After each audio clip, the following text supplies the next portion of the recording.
오늘 아침에 저희에게 함께 나누실 말씀은 에레미야 29장 10절에서 14절까지 말씀입니다. 에레미야 29장 10절에서 14절 말씀을 함께 봉독하도록 하겠습니다. 여호와께서 이와 같이 말씀하시니라. 바벨론에서 70년이 차면 내가 너희를 돌보고 나의 선한 말을 너희에게 성취하여 너희를 이곳으로 돌아오게 하리라. 여호와의 말씀이니라. 너희를 향한 나의 생각을 내가 아나니 평안이요 재앙이 아니니라. 너희에게 미래와 희망을 주는 것이니라. 너희가 내게 부르짖으며 내가 와서 기도하면 내가 너희들의 기도를 들을 것이요 너희가 온 마음으로 나를 구하면 나를 찾을 것이요 나를 만나리라.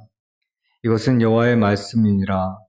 나는 너희들을 만날 것이며 너희를 포로된 중에서 다시 돌아오게 하되 내가 쫓아보내었던 나라들과 모든 곳에서 모아 사로잡혀 떠났던 그곳으로 돌아오게 하리라. 이것은 여호와의 말씀이니라. 아멘. 이 말씀만큼 우리에게 위로와 희망이 되는 말씀도 없다는 생각이 듭니다. 제가 예전에 어느 책에서 봤던 내용 가운데 하나입니다. 서양인이 이제 간혹 가다가 이제 불교를 알게 되고 그 불교에 승려가 되려고 하는 분들도 가끔 있더라고요. 이제 그런 예화 중에 하나 나왔던 내용인데, 이 서양인이 이제 승려가 되기 위해서 아주 깊은 산 중에 있는 어떤 절에서 안거 수행이라고 그래서 이제 가부좌를 틀고 앉아서 명상하는 그런 수행을 60일간을 해야 된다고 하는 이제 그런 과정이 있었던 것 같습니다. 그런데 새벽 3시에 일어나서 10시에 취침하기 전까지 하루 종일을 50분 명상하고 가부좌를 틀고 앉아서 그리고 10분 걷는 거로써 명상하고 그리고 밥도 그 앉은 자리에서 가부좌 한 채로 먹고 그리고 잠도 그 자리에서 누워서 잤다가 다시 새벽 3시에 일어나고 이런 생활을 60일간을 해야 그들이 원하는 이제 어떤 과정을 거치는 거라고 이제 그 과정에 참여를 한 겁니다.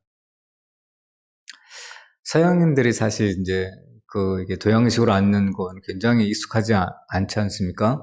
나이가 이제 그래서 60일간 안거 수행을 하는 기간은 웬만한 사람들은 다 도전을 못 한다는 거예요. 웬만한 의지력이 없으면 그것을 이겨낼 수 없다고 하는 것이죠. 근데 이제 이 서양인이 아주 굳은 의지를 갖고 이제 하루, 이틀, 사흘, 나흘 쭉 이제 60일간을 이제 거쳐갑니다. 드디어 이제 59일이 지나고 마지막 이제 50분을 남겨두고 있는 그 시간만 이제 어떻게 보면은 지나가도록 빨리 이제 바랬겠죠. 이제 거의 다 끝났습니다. 이제 다 끝났는데 그 안거 수행을 총 책임지고 있던 이제 스승이 나타나서 모든 사람들에게 이렇게 말을 했답니다. 앞으로 2주간 더 안거 수행을 하기로 결정을 하였습니다. 2주간 더 하겠다고 그 말을 듣는 순간에 이 서양인 승려가 되려고 했던 사람은 막 속에서 막 분노가 일어나면서 막 살기까지 일어날 정도로 아주 그냥 폭발을 한 겁니다. 그래서 이제 막 얼마나 화가 치밀었을까 싶은데 우리 머릿속에 이렇게 한번 그 그림을 한번 상상을 해보게 되면은 좋게 그럴 수 있을 거라는 생각을 하게 됩니다. 그래서 15분 후에 다시 스승이 나타나서 모든 사람들에게 이렇게 얘기를 했답니다. 드디어 안거 수행이 다 끝났습니다. 가서 마음껏 드시고 즐기십시오. 그래서 이제 딱 끝났다는 걸 선포를 한 겁니다. 그러니까 어리둥절했겠죠. 2주간 더 하겠다고 했다가 갑자기 15분이 지나고 난 다음에 다 끝났다고 얘기하니. 그러고 났는데 이제 마침 영어를 할 줄 아는 이제 고참 승려 되시는 분이 이렇게 말을 해줬답니다. 우리 스승님은 매년 이렇게 안거 수행이 끝나고 나면 꼭 2주를 더 하겠다고 말씀하고 그리고 15분이 있다가 끝났다. 이렇게 말을 했다는 거예요. 제가 이 말씀을 드리는 이유는 저와 여러분도 어떤 그런 경험을 살아오면서 했을 거란 생각을 합니다. 정말 인내했는데 도저히 못 참을 만큼 한계에 이를 때가 있죠. 영어에 이런 표현이 하나 있다고 해요. It is the last straw that breaks the camel's back. 이 말은 무슨 말이냐면은 straw라고 하는 말이 뭐냐면은 이제 그 지푸라기란 뜻입니다. 근데 이제 이 지푸라기 하나가 카멜의 등 위에 얹어졌을 때 이 카멜이 견디다 못해서 카멜의 등을 부러뜨릴 만큼의 한 가닥의 지푸라기. 완전하게 이제 한계에 차 있는 상태에서 뭐 하나를 살짝 더 올렸을 때 도저히 그것을 이겨내지 못하고 무너져 내리는. 왜 최후의 일격이라는 거 있지 않습니까? 권투 선수 아무리 맷집이 좋아도 계속 맞다가 어느 한순간에 가볍게 잽 하나에 그냥 넉다운 되는 그런 상황도 생기듯이 우리 사람들에게는 각자 나름대로 내가 인내할 수 있는 한계에 도달하게 되면은 그 다음부터는 정말 그것을 이겨내지 못했을 때는 파국으로 치닫는 것을 경험하게 됩니다. 그렇지 않습니까? 오늘 말씀 29장, 에레미야 29장에 보게 되면은 어쩌면 이스라엘 백성들에게 지금 제가 앞에서 말씀드렸던 그 예화나 또는 낙타 등에 올렸던 지푸라기 하나의 만큼의 그 무거움이 이스라엘 백성들에게 전해졌다고 말씀드릴 수 있습니다. 에레미야가 이제 바벨론의 이제 3차에 걸친 포로 가운데서 2차 포로가 이루어지고 난 다음 그 다음에 그 바벨론으로 끌려갔던 이스라엘 백성들에게 서신 한 통을 전하게 됩니다. 그런데 그 서신이 내용이 지금 앞에서 말씀드렸던 그 상황에 이스라엘 백성들을 처하게 만들 만큼 그런 어떤 한계치에 다다랐던 그런 편지의 내용입니다. 그 내용은 여러분 잘 아시죠? 가서 집을 짓고 정착하고 결혼해서 아들, 딸들을 낳게 하고 또 그리고 거기서 바빌론의 평안을 빌고 그리고 거짓 선지자들의 메시지를 다시 돌아올 거라 하는 메시지들 그런 것들에 대해서 속지 말라 그러고 그리고 70년이 있으면 돌아오겠다고 하는 그런 4가지 내용에 그리고서 바빌론에 가서 잘 살아라 하는 내용입니다.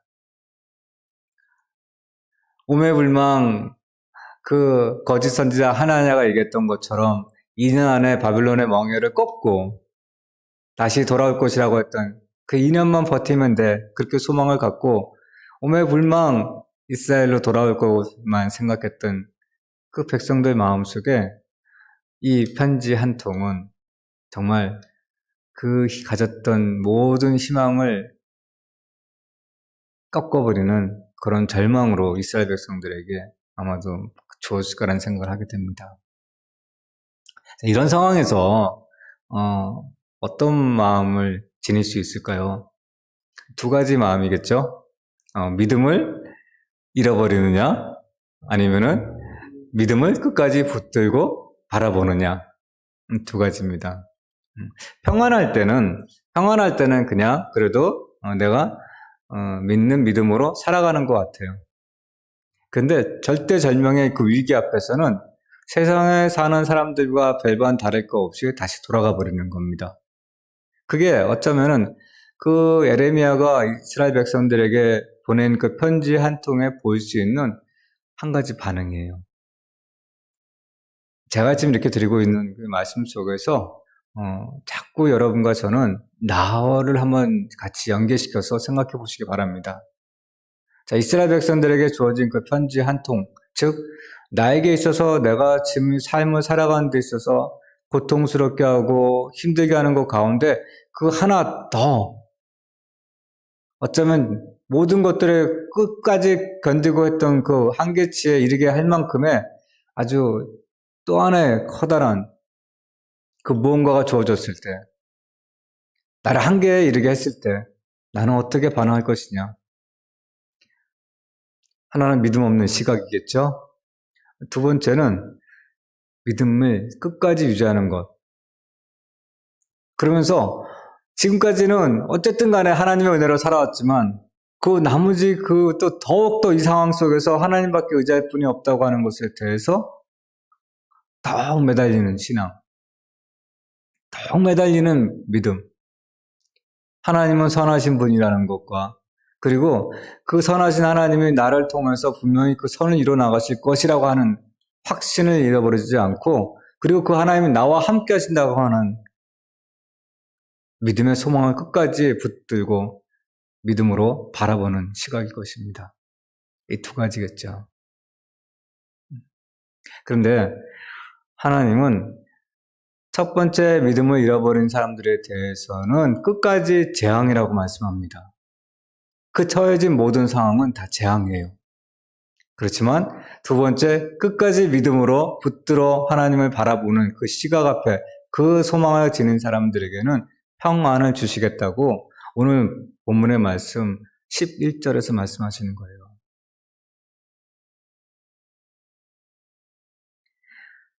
여호와의 말씀이니라 너희를 향한 나의 생각을 내가 아나니 평안이요 재앙이 아니니라.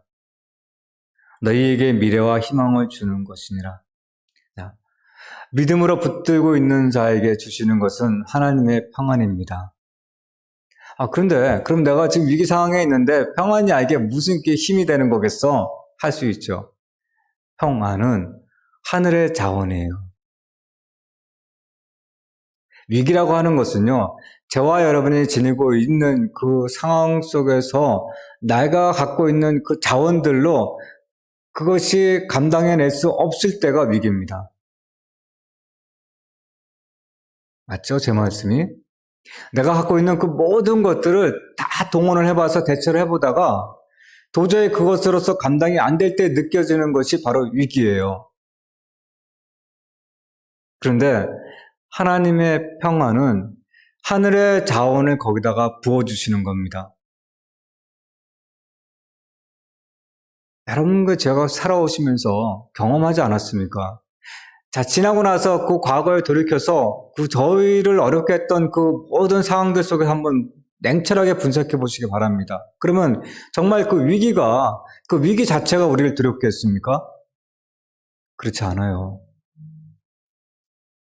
위기 자체가 두려운 것이 아니라 그것에 그 하나님의 은혜와 평강이 없을 때 우리를 두렵게 한다는 겁니다. 그런데 그것을 이겨낼 수 있는 영혼의 위기를 겪고 있는 그 상황 속에서 그 어떤 걸로 채워줄 수 없지만 그 우리 마음속에 두려움과 불안을 주는 것을 이겨낼 수 있게끔 하는 것은 하나님이 주시는 평안, 곧 하늘의 자원으로 이겨나간다는 겁니다.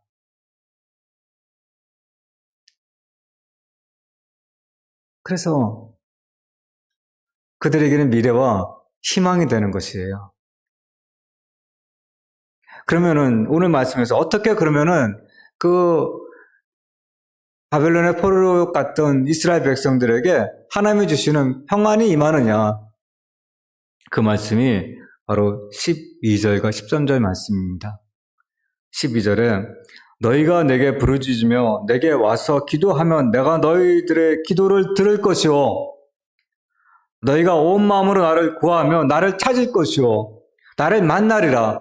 기도를 들으시고 나를 찾으면 만나주시고 나를 찾으면 찾을 것이라고 말씀하시는 그것이 바로 이스라엘 백성들에게 주는 하나님의 평안이었던 겁니다.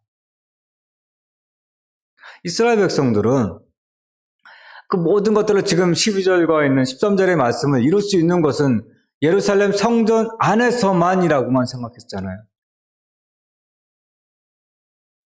그렇지만 하나님은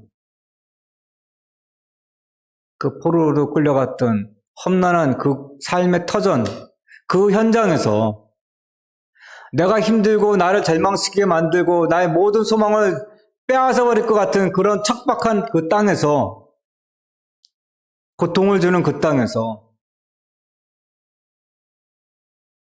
그 기도를 들으시고 그리고 만나주시겠다고 말씀하시는 겁니다. 그것만큼 넘치는 평안이 어디 있겠습니까?